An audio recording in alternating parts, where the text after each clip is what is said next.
Good morning, ladies and gentlemen, and thank you so much for taking out your time on a weekend. I would first like to thank each and every one of you who's joined us for this call today on a Saturday morning for your patronage to be an HDFC Bank customer. On behalf of HDFC Bank Wealth team, I, Sheetal Garg, Regional Head for Mumbai, would like to welcome you all for this webinar, which is being hosted by Mr. Ashish Somaiya. Mr. Ashish Somaiya is the Executive Director and CEO of WhiteOak. And prior to joining WhiteOak, Mr. Somaiya has served as Managing Director and CEO of Motilal Oswal Asset Management Company, and has also been heading the sales and distribution of ICICI Prudential AMC for their mutual fund, PMS, and real estate offerings. We are also joined by Neeraj Harlalka, who has over 20 years of experience in products, business strategy, and management from WhiteOak. I would request all the participants to post their Q&A in the chat box, and we will post the session, pass on these questions to Mr. Ashish Somaiya. And we will definitely try to cover all the queries that are being posted here on the chat. My request to Mr. Ashish Somaiya to kindly initiate the session. Yeah, good morning, all participants. Thank you very much for sparing your time and logging in this Saturday morning. Thank you, Sheetal and Parvez and everyone at HDFC Bank for hosting this and giving me the opportunity to speak here today. It's absolutely my pleasure. So the way I have been given the brief, as you can see it on the screen, is to first cover, a short session for the first about 15-20 minutes on the latest market scenario, like a current market update. I'm sure all of you are equity investors, either in your own right as a stock picker yourself, or through mutual funds or through portfolio management services. And in any case, equities are a area of interest for everybody, for everybody in today's environment. So first, a short update on the market. Then, since I have the opportunity to speaking to all of you for the first time, maybe I'll just give a quick backgrounder of the company that I represent, which is WhiteOak Capital. And then, of course, I would take a couple of minutes since WhiteOak Capital is a new asset management company. We are also going to talk a bit about the first, product that we have created for the retail market in India, which is WhiteOak Capital Flexi Cap Fund. But moving with the agenda, first things first, which is, I'm going to share my screen and start the presentation, which is related to the market scenario at this point in time. So, as far as the market scenario today is concerned, I think that whenever you watch television or whenever you open the newspapers, the most common feeling that one seems to be getting is as if we are actually living in US and we are participating in the US economy. There is so much of noise and so much of chatter about interest rates in the US and so much of hue and cry about a possibility of a slowdown in US. And then, the most commonly asked question today is that if there is a slowdown in US or if there is any recessionary trend in US, then, will that also result in a recession in India? So, I think that the news flow and the noise around the system is so high.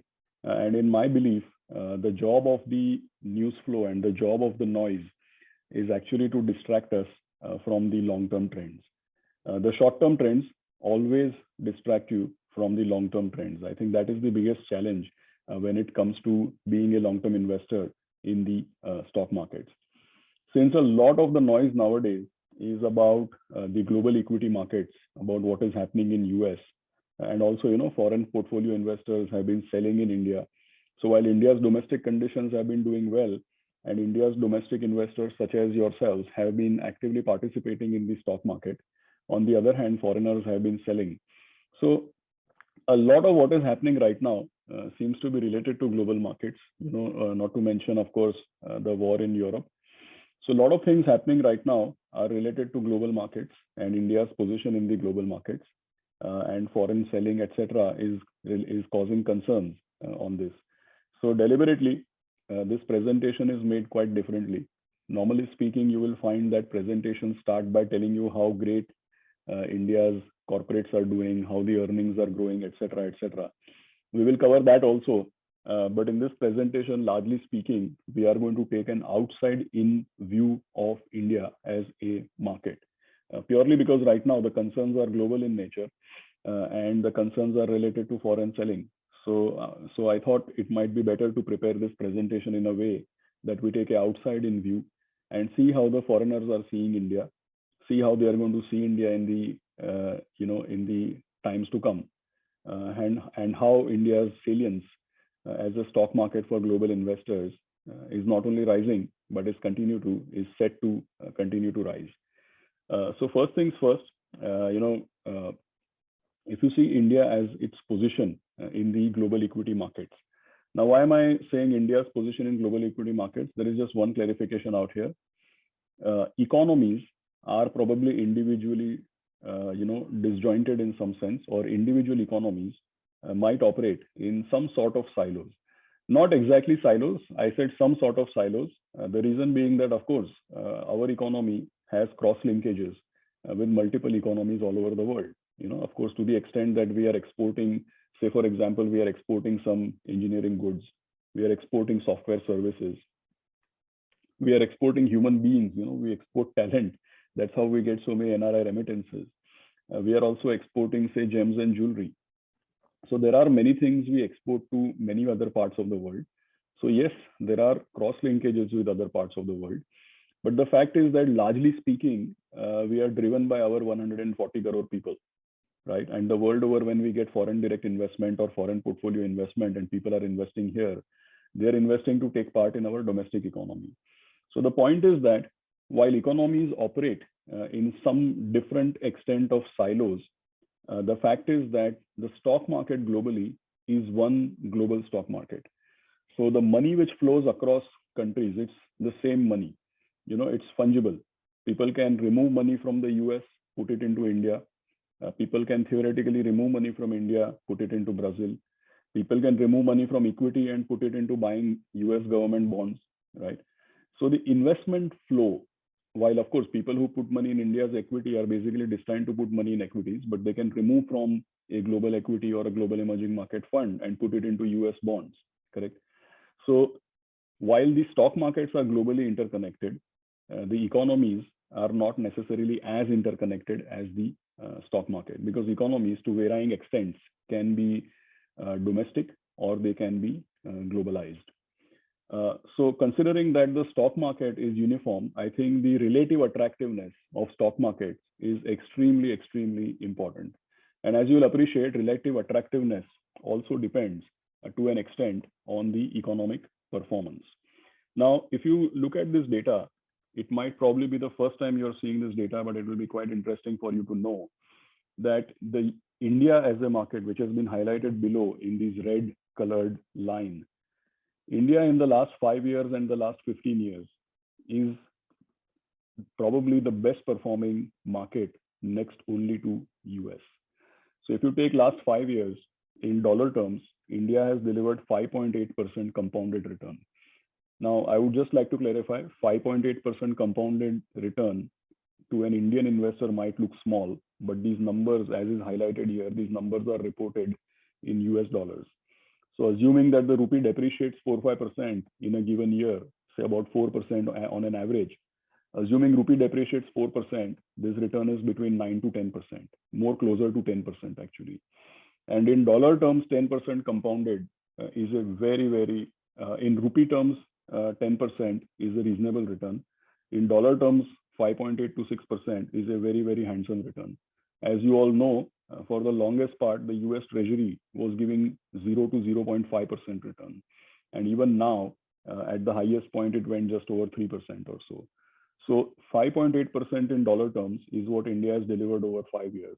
And 3.4% in dollar terms is what India has delivered over the last 15 years. And as you can see here, after the US, it's the best performing market globally. Okay, we are not talking amongst emerging markets or anything. Globally, it is the best performing market. So that should tell you about the attractiveness of India's performance. The second important thing to keep in mind is that India's contribution to all the listed stock markets in the world, India's contribution to the world's market cap is now 3%. But on top here, where I'm pointing the red dot, you can see that India's weightage in the world index is only 2%. So very simple thing, not to complicate the data. Our contribution is rising, but we are still not adequately represented in the world stock market index, which means that our weightage has to go up from here. And in simple terms, our weightage has to go up from here. What that statement means for you and me is that you forget what has happened in last 3 to 6 months. Basically, going forward, foreigners have no choice but to keep investing more and more money into India's stock market because our contribution is going up. So automatically, the weightage has to go up. Plus, like I mentioned, last 5 years, last 15 years, India is the best performing, after US, the best performing market in US dollar terms in terms of its growth. The second important thing is that India's market is the most diverse corporate universe that you will find amongst any comparable markets. And here on a lighter note, I'm sure your advisors in HDFC Bank Wealth Management and all of you, a lot of times when you are discussing, बहुत simplicity से in very simple terms, हम लोग कभी-कभी बोल देते हैं that we should invest in a diversified equity fund. Now, just see this data. If you are invested in Taiwan, Korea, Russia, Brazil, the term diversified equity fund is actually a oxymoron. They don't have the ability to have a diversified fund. What is the reason for this? Just see where I'm placing the cursor. Taiwan's market is 67% technology. South Korea, 42% technology. Russia, 49% is only energy. And again, 17% is commodities and 18.9 is financials. Brazil, 22% is financials, 23% is materials and commodities. South Africa, 32% financials, 25% materials and commodities. Now, China, there is a very interesting point here. Just look at this. The biggest sector in the Chinese stock market is, sorry for the short form, this actually means consumer discretionary. It means that consumer sector, consumer discretionary would ideally have everything from autos to auto ancillaries to white goods to gadgets like mobile phones, apparels, retailing, footwear, leisure wear, innerwear, all those kinds of things would come into consumer discretionary. So by the way, just for your information, while I'm talking here about diversity versus concentration of the market structure, but for your information, you should keep in mind that it's very interesting food for thought for anybody who's an equity investor, that the biggest sector in China is consumer discretionary, right? And you know that their population dynamics are actually comparable to India. India is right now $2,000 per capita income. China is $10,000 per capita income. And by the way, country like say South Africa, Brazil also, consumer discretionary are fairly significant sectors. Even in India, consumer discretionary is a significant sector, but it's only 9% right now, whereas in China, it's the biggest. But the key point is that even in China, consumer discretionary 28%, communication services 17%, and financials 17%. So top two sectors are 45%, and top three sectors are well over 61%. Now you come to India, 21.9% financials, and 17% technology. So the top two sectors are just about 38, 39%. So this is a HHI, this is a constant index of concentration, and it shows that India is the least concentrated market. It's the most diverse corporate market. Also, to give you some statistic, India has more than 7,000 listed companies. Just for sense of scale and comparison, you should know that even US, for instance, has 3,300 listed companies, right? So that's something to keep in mind.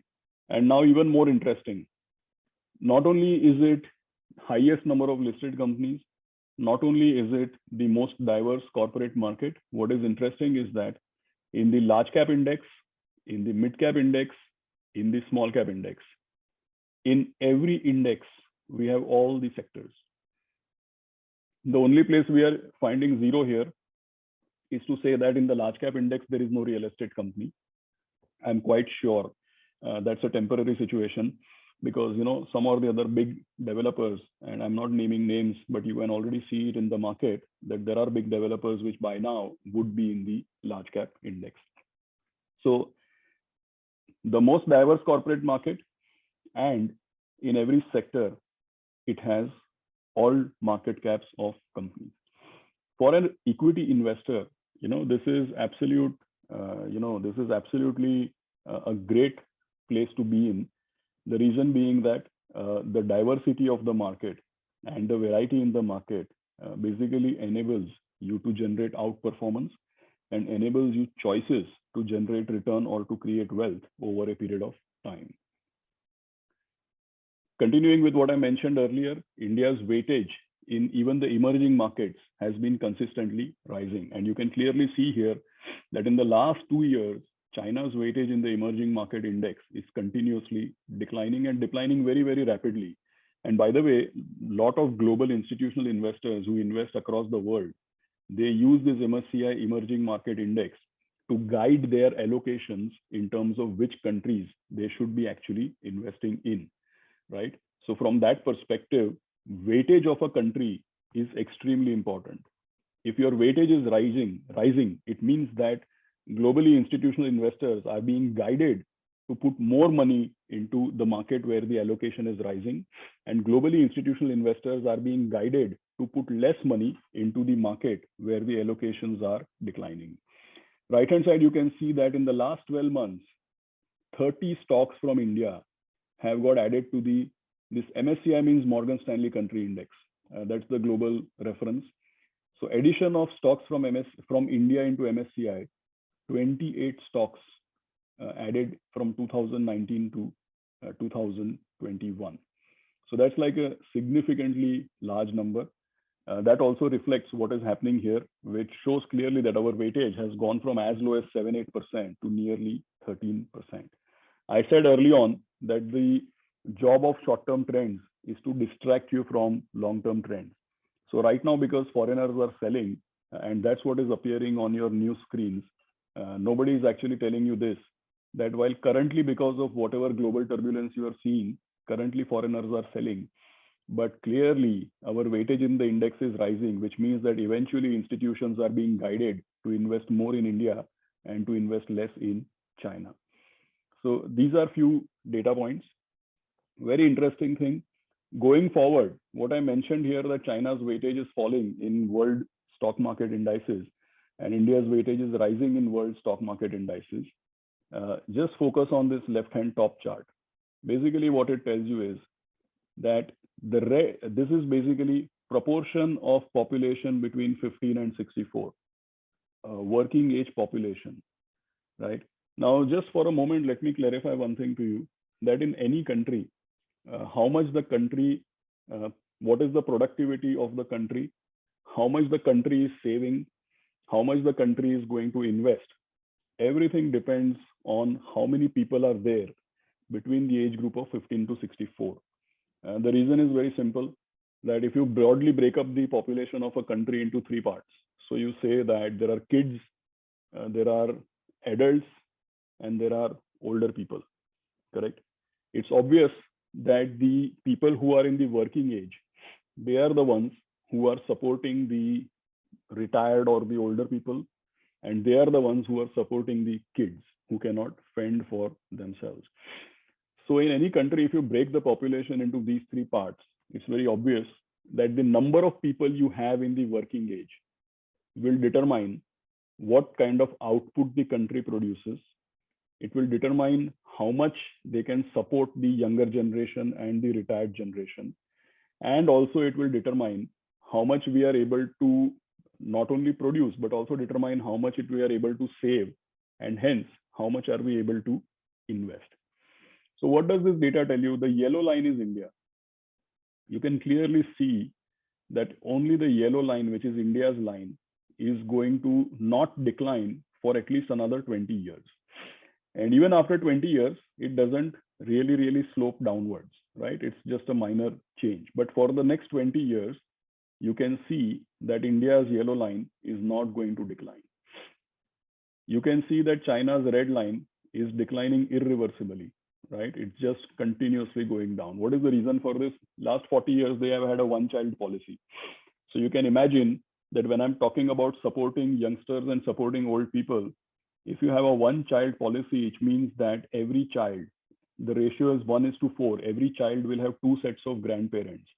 So every child supporting four grandparents. And of course, they might have their next generation. Now I think they've done away with that one-child policy. But the key point is that if every child has to support four grandparents, then how many children do they want to give birth to is also something which one needs to think about. Anyway, none of my, it's not the topic of today's discussion, but limited points suffice it to know that in China, the working age population is going to decline. In Europe, it is declining irreversibly. That's the sky blue line. In US, it is declining. But in the US, in the next 10-15 years, it will stabilize because of their immigration policies, right? So the key thing to keep in mind, the whole world, the world works on growth. The world needs growth because the world is basically, when you talk about stock markets, needless to say, stock markets, production, GDP, all these things that you speak about, large part of it is corporates. And corporates thrive on growth. And growth basically comes from population and the productivity of the population. So if your population starts aging, productivity has to go down. So one is that your population is declining. Second is, obviously, as it ages, the productivity also goes down. So the world needs to invest in a place where there is population, and by investing, productivity can be enhanced. So it's, a lot of times, let me put it differently. The most successful investor in the world is Mr. Buffett. Mr. Buffett is asked many, many times that, what is the secret of your success? And he's a very humble guy. Most of us, if you say secret of your success, most of us are likely to say how brilliant we are. But Mr. Buffett is a different guy. When he's asked why he is so successful, he says that I was born, 1920s, 1930s, I was born. And I started investing in the US in the 1950s and 1960s. And that coincided post-World War II, that coincided with US becoming a superpower. So basic point is that if Mr. Buffett was Mr. Buffett, but he was born in Bangladesh or Kenya, then by his own admission, he may not have been as successful, despite all his intellectual capabilities and despite all his massive intelligence and common sense that he shows. The fact is that if he were not to be born in the US, he would not be what he is. So people who are on the call, people who are equity investors, there is one thing that you are going to benefit from. Of course, you have all the right to attribute it to individual intelligence or brilliance. But the point is that in the next 10, 20 years, I think that if you're investing in India and if you're investing in India's stock market, basically you are at the right place at the right time. You can only, you have to do something extraordinary not to make money. Because see the dynamics of the world, how much it has changed. And look, if you were to go on television, or if you were to open the newspapers, they will discuss what happened in the last 24 hours. And they will at best discuss what will happen in the next 24 hours, or maybe at best in the next 2 to 3 months. But this is something, what you're seeing on this slide is not going to be discussed, for the previous one day or the next one day. These are long-term trends. Even if I meet you 1 year later, this graph will not change. This graph will remain like this because, for example, if I am 46, 1 year later, I will be 47. So how much will the graph change, right? If my son is 3 years old, next year he'll be 4 years old. How will this graph change? So the point is that these are slow moving trends. They don't get discussed in the stock market every day. But for example, if you're wondering that suddenly why is the world moving production from China to India? Why is India getting $81 billion of foreign direct investment? Why is the government giving $32 billion as tax incentives for the production linked incentives, right? All of those things are not coincidence. It is not just suddenly somebody has hit upon an idea. This is how, COVID might be just a trigger, but COVID or no COVID, the reality is that this is what has been started in the last 5 years. You can see that after 2015, see where I put the red dot. After 2015 is where the decline has started in a very big way when it comes to China's working age population. Many years back, the wage differential between US and China was 1:5. It is no longer that kind of differential, right? So many of these trends have changed over the years, and they are irreversible trends in the medium to long term. It can take super long term for these trends to change. But for next 15, 20 years, these trends are not changing. And we must all realize that we are in the right place at the right time. So we should try to benefit out of this.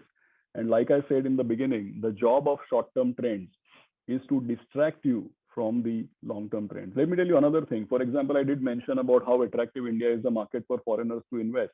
And I'll just also share some data on the foreign flows. But before that, because I said long-term trend and short-term trend, let me tell you, in 1991, India's total market capitalization value, the value of all the listed companies in India in 1991 was only 2 lakh crores.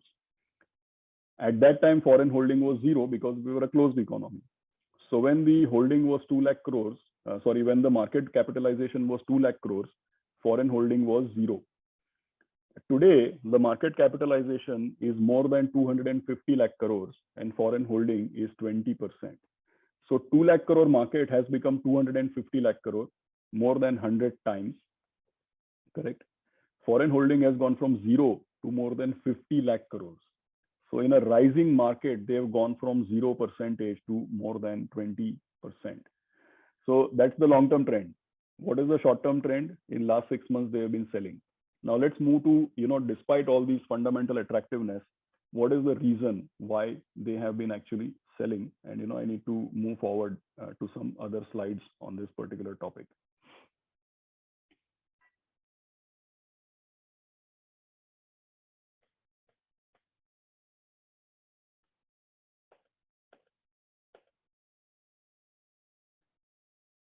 So this chart here will tell you whatever I mentioned about long-term trends as well as short-term trends.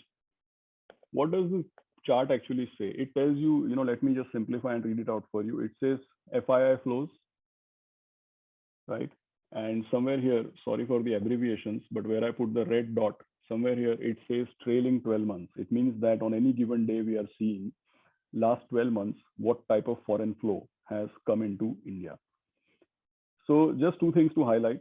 If you see 2004 till 2008 or 2007, from 2004 to 2007-8 was India's economy. It was a dream run. But when India's economy had a dream run, you can see more or less that line is between $0 and $10 billion. Then come to India's worst phase. We did very, very badly as an economy from 2015-16 till 2017-18. Some ups and downs, but there also, broadly speaking, the flow remains between 0 and 10 billion. So the question is that when India is doing very badly or when India is doing very well, the flow is within a particular range. When does it become big time negative and when does it become big time positive? Basically, whenever there is some issue with the global markets. So for example, 2008-9, there was global financial crisis.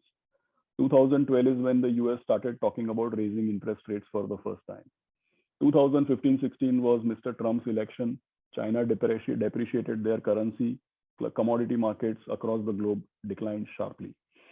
2018-19, again, US started raising interest rates, or they were talking about raising rates. 2020 was COVID, and 2022 is again US raising interest rates.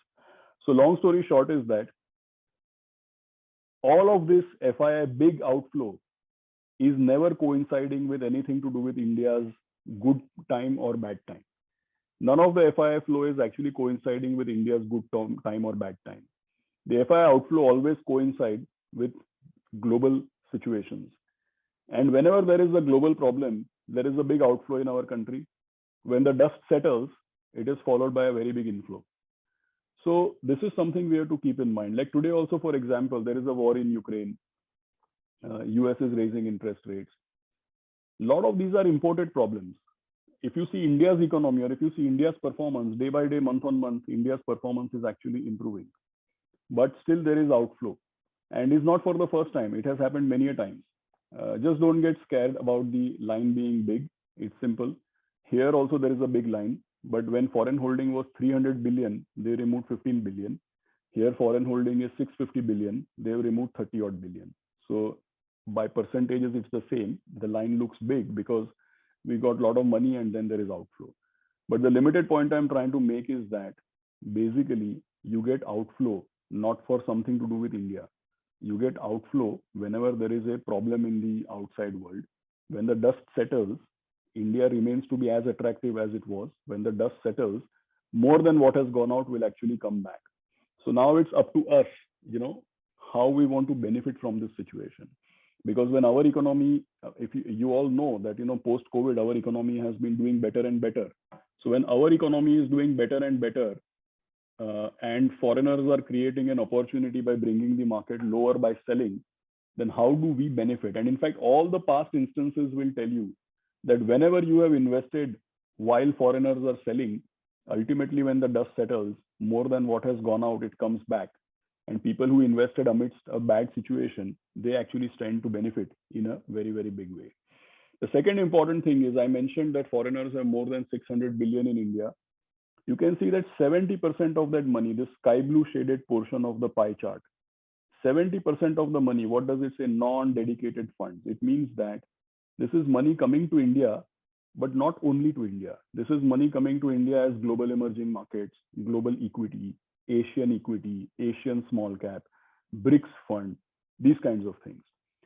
So the highest money comes to India as part of one particular grouping or basket. The second highest money comes to India from the other countries, the sovereign wealth funds, from multiple parts of the world.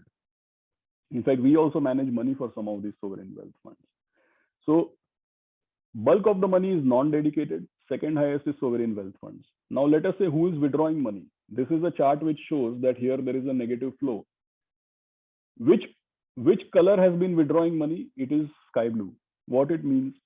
It's very simple, that China and Russia are doing very, very badly. So if somebody removes money from a global emerging markets fund, 30-35% is China and Russia. Because of concerns in China and Russia, China's economy is doing very badly. Their government is interfering in the tech sector. Russia declared a war. 3 weeks their market was closed. So out of $100 in a global emerging markets fund, $30-35 is China and Russia. That has been under severe stress in the last 1 year. So if somebody removes $100 from an emerging market fund, for no fault of ours, $15-20 of ours will also go out. That is what it actually shows. So who is removing money? The ones which are in the non-dedicated. They are not removing money because India is a bad market. They are removing money from concerns from other countries. But the guys who are directly investing in India, the sovereign funds, they are in the positive. So what it means is that people who are making a conscious choice to invest in India, they all are net positive. They are choosing to invest in India. The people who are coming to a particular block are inadvertently going out of India because they have to go out of China and Russia. So these are things that one needs to really keep in mind. The last thing which I will share before I move on to talking a little bit about my company is this, that ultimately India is at $2,000 per capita.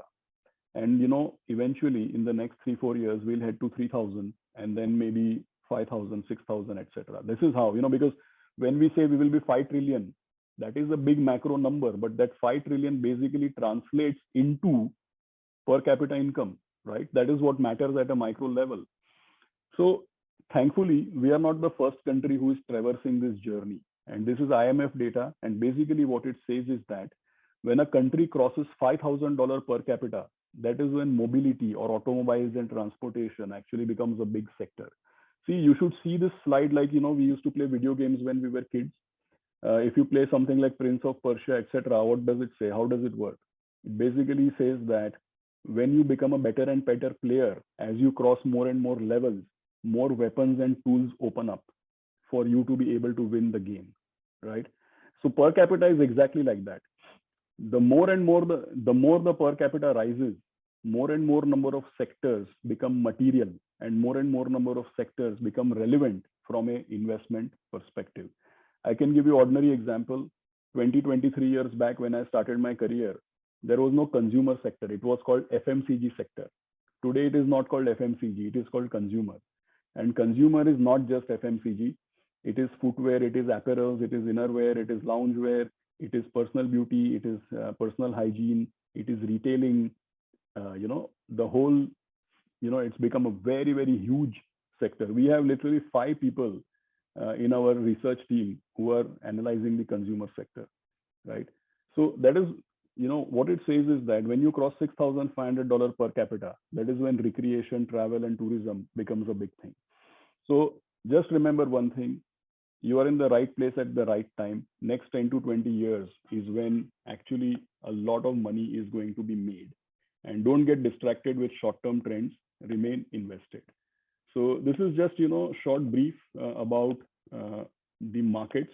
I think in the near term, India's corporate earnings are rising quite significantly. India stands to benefit in a big way. Don't get carried away by the global scenario. Ultimately, our markets will reflect our domestic reality. Ultimately, people chase growth, so they will invest where there is growth. Moving on to just 5 minutes, I'm going to take to tell you a bit about WhiteOak Capital as a company, because this is my first opportunity to speak to all of you. Why does the name say WhiteOak? And probably a lot of you don't know this name, is because we don't belong to any bank or insurance or broking company. We are a pure play investment management company. Oak, the word oak tree stands for deep rootedness, longevity, and growth.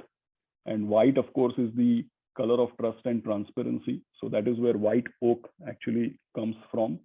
We have a performance first as our investment culture. Its company, WhiteOak as a company, is 5 years old, founded in 2017 by my colleague. His name is Prashant Khemka.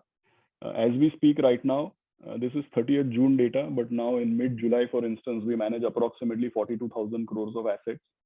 Unfortunately, rupees 80, so that translates only into 5 billion. Few days back, it could have been a lot more, but about $42 billion is 42,000 crores is what we manage. A lot of you might have heard talks about foreign portfolio investors, etc., etc. Happy to tell you, WhiteOak is actually amongst the largest foreign portfolio investors investing into India in the last 3 to 4 years. Out of the 40,000 crores that we manage, approximately 30,000 crores is managed for global investors investing into India.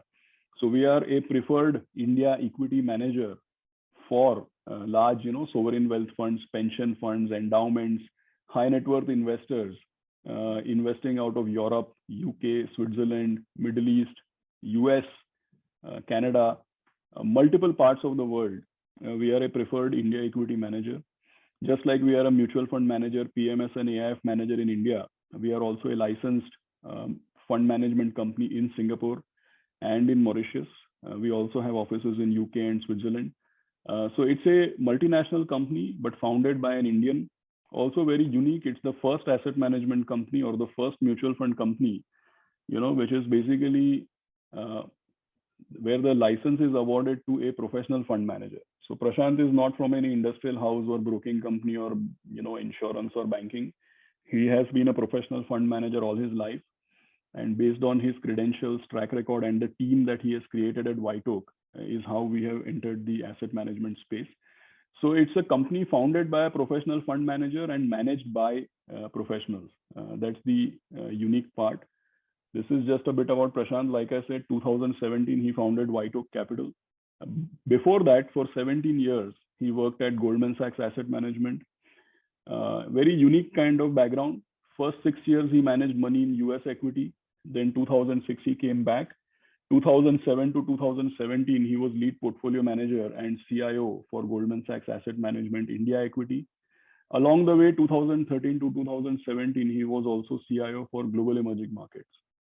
That's why I said very unique kind of profile. You will very rarely find someone who has managed money in US, then managed money in India, and then also managed money in 27 markets, which is the Global Emerging Markets segment, right? So very experienced. And of course, he's not alone. In WhiteOak Capital, we have a team of 32 people.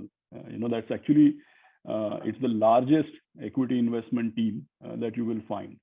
So we have 26 people covering India, and we have 6 more people because we are setting up our own Global Emerging Markets investment funds. So that's about Prashant and about WhiteOak background. This is all the milestones. The first fund that WhiteOak started, I told you that June 2017 is when WhiteOak started. The first fund that we created was the India equity fund, but we created it for global investors to invest via Mauritius. So let me tell you the background or the track record. Like I said, the first fund that WhiteOak started, by the way, all of this is Indian equity. I'm not talking about anything else. But the fund was created in Mauritius first because we are catering to global investors. So this fund has finished 5-year track record. In the last 5 years, you can see it has delivered 17% compounded return. In the same time frame, BSE 500 has compounded at a rate of 10.8%, which means we have done 6.3% compounded better year on year than the benchmark. If you were to compare it with a lot of local flexi cap funds, by the way, this is also a flexi cap fund. If you were to compare with a lot of local flexi cap funds, 5 years, 17% compounded, it would stack up, actually in the top performing fund. That was the first fund we created in Mauritius. Instead of a line graph, if I tell you in tabulated format, it tells you year on year what we did, 17% compounded, 6.3% better than benchmark. And then after that, literally each and every calendar year, we have outperformed. So not only is it a high 17% compounded return, 6% compounded alpha, but it is also consistent in terms of significant outperformance year on year. This year, first 5-6 months, we were behind the benchmark, but from May onwards, we have started covering up. And if you see our PMS, for instance, a good part of the outperformance we've already covered up in the recent times. The second fund we created was a fund which was a mutual fund created for European investors. So while WhiteOak is launching India mutual fund, in the Indian market, we are launching the mutual fund now. What is unique about us? Typically, when a fund launches, they don't have portfolio, they don't have track record. You have to wait. In our case, it is a unique situation because we were first a mutual fund manager. We were already a India equity mutual fund manager for foreign investors. That's why we already have portfolios and track record. And now we are replicating this for the Indian investors. So it's a unique situation. Our fund is coming only now, but since last 3 to 5 years, we are already managing mutual funds investing into India, and it already has a track record. The only difference is that previously it was available to foreigners. Now we have a local license, so it will be available to domestic investors also. So that 17% CAGR, whatever I spoke, that was our first fund launched in Mauritius. The second fund we launched is a mutual fund which was launched for European investors. This is the track record. This has finished 3.5 years. Last 3.5 years, 19.57% compounded. Benchmark has done 12.6%. So we have here also 7% compounded alpha year on year over the last 3.5 years. After this, we actually created our PMS. So let me quickly share that track record also with you. This is the PMS performance. PMS we started in April 2019, net of fees and INR. So this is 3 years and 3 months. Again, here it is same 16.5% compounded. In this time frame, benchmark did 12%. So we have generated 4% compounded outperformance over the benchmark. These are all flexi cap strategies. And based on this absolutely the same premise, we have launched our flexi cap mutual fund also. So same research team, same kind of investment style and same investment ethos or whatever philosophy that we practice. Like I said, unique situation. While we are launching our domestic mutual fund only now, we have always been an India equity manager with a very solid 3-year and 5-year track record. Till now managed for global investors or locally managed on a PMS platform for HNIs. Now the same thing is being made available to retail investors. The last slide before I go is to tell you about the team. I did tell you about the background of Prashant because he is the founder, but he's not alone. We have a 32-member investment team. You will find that not only Prashant, there are another 6 to 7 people who have 15 to 25 years of track record. That tells you it's a professional investment company. That's why I mentioned we are not some financial conglomerate or industrial conglomerate. We only have investment professionals and nothing else. So last 15 to 25 years, 6 to 7 people with 15 to 25 years work experience. Most of them, not only Prashant, quite a few of them have global investing experience. And like I mentioned earlier, we have, for every sector, we have 4 to 5 people. So financials is 4 or 5 people, IT enabled services is 4 or 5 people. Consumer sector is 6 to 7 people. So we follow a team within team approach, a very, very large team to ensure that there is depth of coverage and width of perspectives. So I'll take a pause here. Sorry, I've gone on longer than what I should have. but the idea was to cover the markets in depth and then give you a brief idea about the plans of WhiteOak. Thank you for listening me out. I'll hand back to Neeraj, who's the moderator. Thanks, Ashish, for that. We've received a couple of questions, and I'll just take this forward. Mr. Chinmay Desai's question is, why have non-dedicated ETFs not seen drawdowns pull out of India when non-dedicated active funds have seen drawdowns? If funds are being withdrawn from EM and Asia, etc., shouldn't that also come down? Yeah, I think that is more a recent trend. Typically, what happens is that when there is a early signs of some amount of money coming back, right? So I'll just put up that data point in a moment. Basic point is that when there is a significant fall, see, let me just recall that slide here, just a minute. Yeah, so this is the, sorry.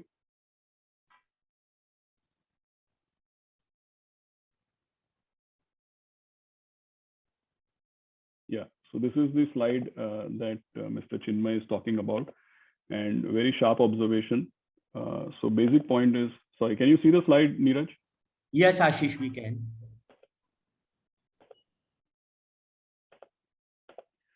So basically what you're seeing is that even for the ETF flows, the non-dedicated ETF flows, which is the yellow color, there also the flows got suppressed, right?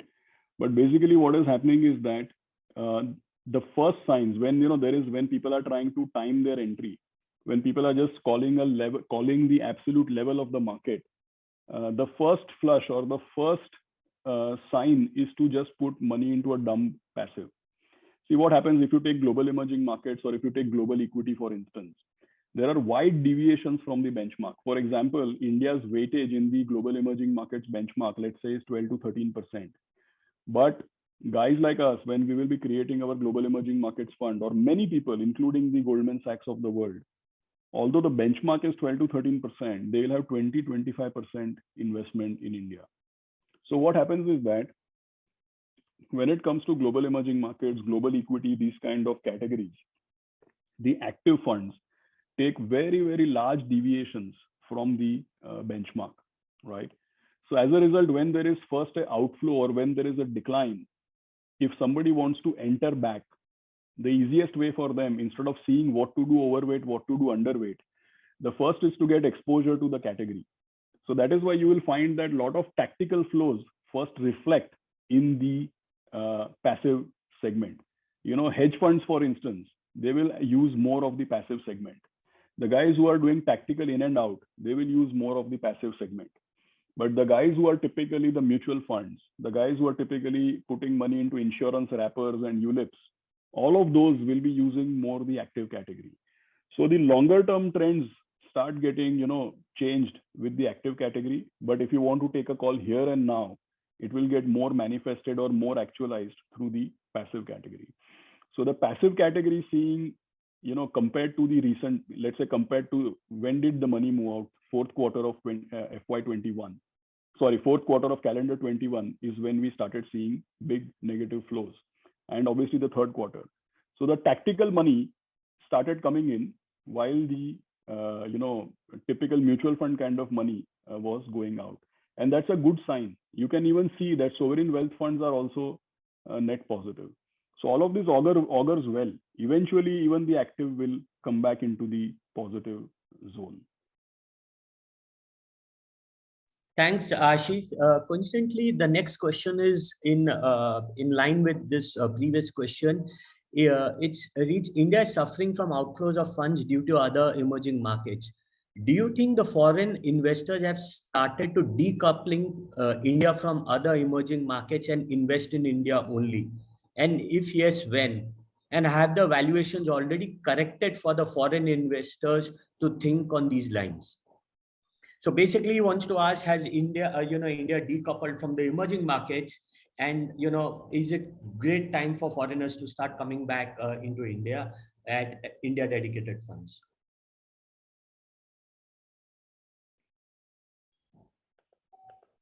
Yeah, I just on this decoupling thing, just want to share something. So let me just get a couple of slides out here and then explain. See, first is that I already mentioned in the opening, the starting when I was talking, I already mentioned that economies, I'm not saying economies are completely decoupled, but economies are, at least let me put it this way, economies are less correlated as compared to markets, correct? Markets tend to get correlated very quickly, number one. Number two, what happens to stock markets during a transitory phase? What happens to stock markets during a phase of economic changes is very different from what happens to stock markets in the slightly medium to longer term. So for this, Neeraj, we should share this important information. Like, so let's take, for example, what does this say? Like right now, there is talk of coupling, decoupling, what will happen globally. One of the concerns is US. What does this chart say? There is two halves to this chart. The top half says returns generated in US dollar terms. The lower half says growth of companies, earnings growth of companies in US dollar terms. So now let me just read it out for our listeners. The decade of 2010 to 2020, India's corporate sector, as manifested, companies manifested in MSCI India Index. The decade of 2010 to 2020, India's corporate sector earnings growth was -1%. In rupee terms, in some other slide, you will see rupee terms, it was 3 to 4% for the 10 years. In dollar terms, it was -1%. In the same decade, companies listed in US S&P 500, their earnings compounded 8% in dollar terms. Their index compounded 11% in dollar terms. And because India's companies' earnings didn't grow, consequently, India's index also didn't grow. Now on this coupling, decoupling thing, in fact, in longer term, how markets get decoupled, there is no better data than this. Today, a lot of people would worry that what if US has a slowdown, what will happen to us? The simple question is, last 10 years, US was booming. What did we gain out of it? The answer will be no.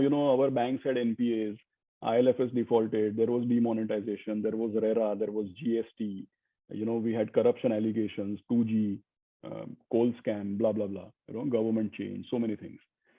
So what does this data tell you? That last 10 years, India's companies' earnings didn't grow. Consequently, India's index in dollar terms didn't reward anything. US companies, 8% dollar growth.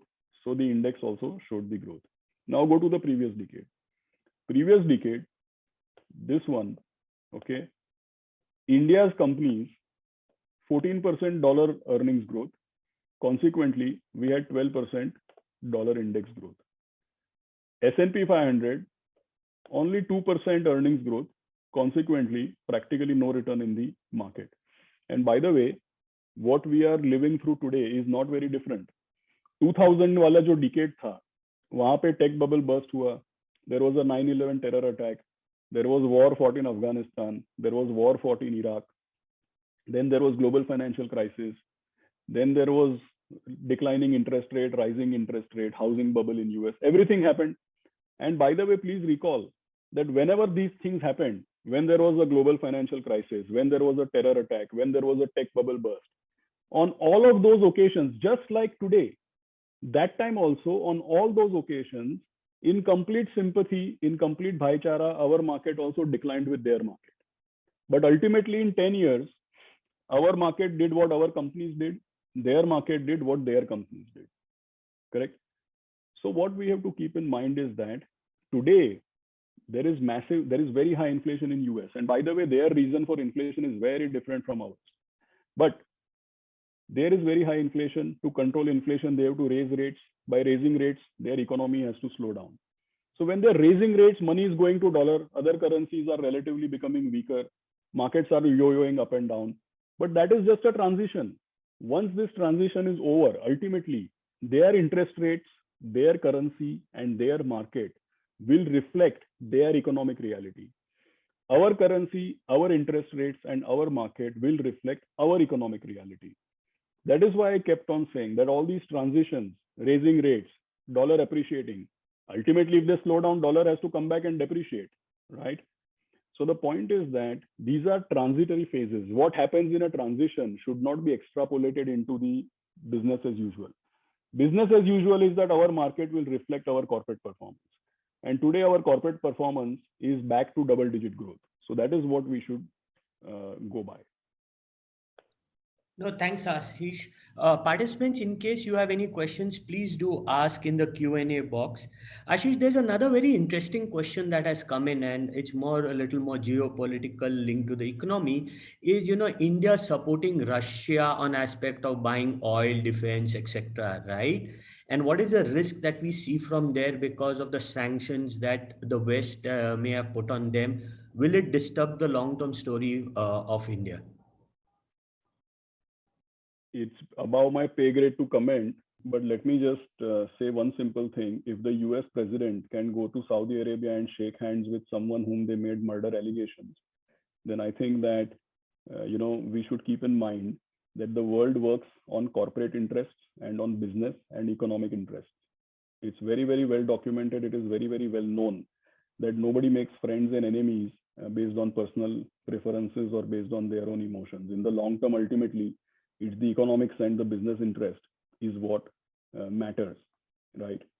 For many, many years, India was known to be or felt to be a not so friendly investment destination. But in the last few years, we've withdrawn all cases and given $1 billion back to Kane India, right? We have ensured that one of the largest telecom companies, we changed our regulatory practices to ensure that one of the largest telecom companies, which is an MNC, it doesn't suffer and it continues to do business in India. We have given $32 billion tax dolouts, right? The world over, out of all the companies moving out of China, about 18 to 20% is coming to India to set up manufacturing base, correct? So what we should keep in mind is that, and it's not like India has got sanctioned just because India is buying fuel from Russia. Even Europe is fighting a war, but still buying fuel from Russia. So ultimately, people invest where there is growth, right? 15, 20 years back, the US had massive concerns on China because China was not a democracy. But for 20 years, they forgot that it is not a democracy. They kept doing business with them, right? So I think that, what happens short term on politics, what happens short term on geopolitics, ultimately economic interest overrides all of those things, right? And the first example which I quoted is the most obvious thing that one should keep in mind. Thanks, Ashish. The other question is, with respect to especially the Flexi Cap fund, are we biased towards certain sectors that we may look at, or, what is the outlook going forward, or what's our philosophy on investing? See, the nemesis of consistent outperformance is actually biases. So to simplify, if we try to put biases in our portfolio, if we become biased on any one, let us say if we start ab initio by saying that our preference is to be growth investor, value investor, quality investor, contra investor, blah, blah, blah. If we go by all these labels, right, that would be a bias in terms of style. If we show any preference in terms of sector, that would also be a bias in favor of certain sectors and a bias against certain sectors. If we show preoccupation or preponderance or preference for any market cap, like large cap, mid cap, small cap, that again would be a sign of bias. But ultimately, our competition is with BSE 500 total return index. We have to beat BSE 500 total return index, correct? And the index, BSE 500 is 96% of the market cap. And the index has growth companies, value companies, all sectors, and all market caps. So what is unique about WhiteOak is that we have no biases. We invest in a broad portfolio, diversified across sectors and diversified across market caps. And in our portfolio, we have a blended style. So we are not growth or value, defensive or cyclical. And I showed in all our data that, we are launching our domestic Flexi Cap fund now, but the first Flexi Cap fund we launched was in Mauritius. Then we launched in Europe. Then we launched a Flexi Cap PMS. All of them have outperformed the benchmark every calendar year. That can only happen if we run a blended style, multi-cap, multi-sector portfolio and focus on identifying the winners in each and every segment, right? So we are looking to outperform consistently. And, if you see for investors and advisors here from HDFC Bank, the biggest challenge is that every year or every 2 years, a new fund manager is the top performer. and the guy who was previously the top performer suddenly becomes middle or bottom. WhiteOak would basically try to be as consistent as possible, and you will find that even in a year where we are not the top performer incidentally, you will find we are not in the bottom, right? We will be at least in the top 10 or in the at worst in the second quartile. So the idea is to ensure outperformance, but ensure consistent outperformance, and that is why we will run blended style, multi-sector, multi-cap, and avoid biases in the portfolio. When macro like interest rate, currency, COVID, all these kind of macro events, war, when all these macro events happen, style, sector, and market cap goes in and out of favor. We don't want to go in and out of favor, so we will run a balanced portfolio. No, thanks, Ashish. Participants, if you have any questions, please do ask on the Q&A box. Ashish, the next question, again, it's something that you have spoken about. I know a lot, and Mr. Desai asked this. Are you seeing on the ground work happening related to PLI and similar scheme, that is requisite capex happening and factories being set up, expanded as per the PLI proposal, which has been approved? And which sectors seeing the most work in PLI schemes? No, so that is all widely reported. For example, the chairman of State Bank of India, he actually reported that they can see a pipeline of 4.6 lakh crores as regards corporate, capex and credit requirement. So this is from the horse's mouth. Doesn't need me to, dole out my own set of statistics. And the second is, every time the government announces a PLI sector by sector, you can clearly see, whether it is electronics and manufacturing, or auto components, or chemicals and APIs and pharmaceuticals. Whenever they announce any PLIs, you can clearly see that how much of it is being lapped up and what type of investments are being announced and what type of investments are being made. Another thing is that if you want to see whether progress is happening or not, the easiest way to see is how the outsourcing is expanding with the companies like Dixon Technologies or Amber Enterprises, how the manufacture of mobile phones and other electronic gadgets is moving to India. Why is Foxconn saying that not only mobiles, they'll also try to make EV and EV components in India? So all of those are ample proof of what is happening. I don't have that slide right now, but I also mentioned in the passing that nearly 20% of all the manufacturing moving out of China is coming to India.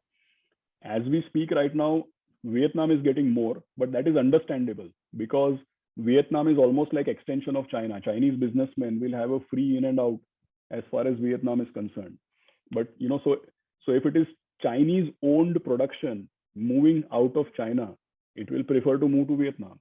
If it is multinational or global companies moving out, they would prefer something like India or comparable with India, right?